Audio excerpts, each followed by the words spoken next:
An Austin body shop was being used by drug lords in Mexico as a way to sneak in and do business here in the U.S. That's what federal investigators are saying this afternoon. 27 people are now charged with taking part in a drug ring that the feds say was very well organized. Our Chris Sadeghi is live in East Austin at the JT Body and Paint Shop. He has more on what investigators say was happening there. Chris? Well, Robert, this shop has this big sign. They have their phone numbers. They are a legit body shop, so there's nothing suspicious about cars coming and going, but agents say that was the idea, and it wasn't until some cars arrived and they started doing work on them that the drug operation began.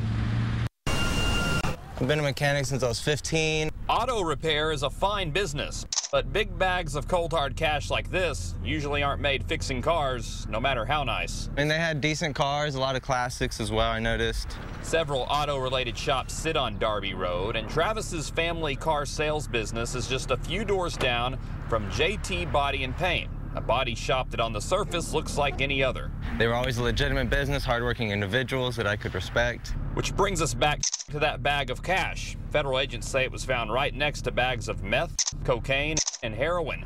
The Department of Justice says behind their legit appearance, JT's Body and Paint was hiding something. It was a legitimate business, which evolved into facilitate illegitimate business. That illegitimate business was helping distribute the drugs for Mexican cartels who would pack the drugs inside hidden panels and compartments in cars and bring them to JT.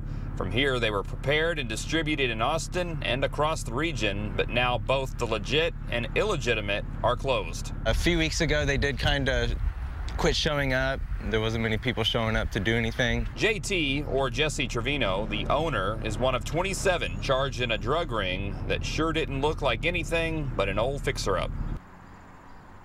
And the DEA agents say that the amount of drugs that they've been seeing in this case, the amount of meth, is as high as any that they've seen in Austin. And these drug organizations are very well structured and very well organized. We're live in East Austin tonight. Chris Sadeghi, KXAN News.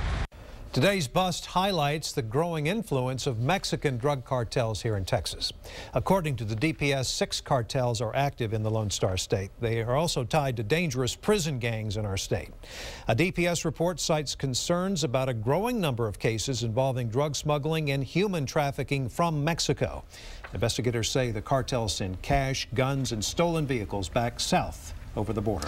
Federal agents also announced a second drug operation here in Austin. Jose Escamilla is now accused of leading a cocaine and methamphetamine ring with ties to Mexico. A total of 14 people were indicted. Investigators say some of the drugs were taken to the South Austin home used by Marco and Rafael Ayala. From there, the drugs were allegedly distributed around Austin and also outside of Texas. The Ayala brothers were already in custody when the federal indictment was unsealed. They were arrested back in January on drug distribution charges. Also today, federal prosecutors in East Texas indicted 11 people in a cocaine distribution ring. One of the suspects is from Austin. Investigators say the ring stretched from Mexico to the East Coast. Prosecutors believe the drug ring had been in operation for nearly 20 years.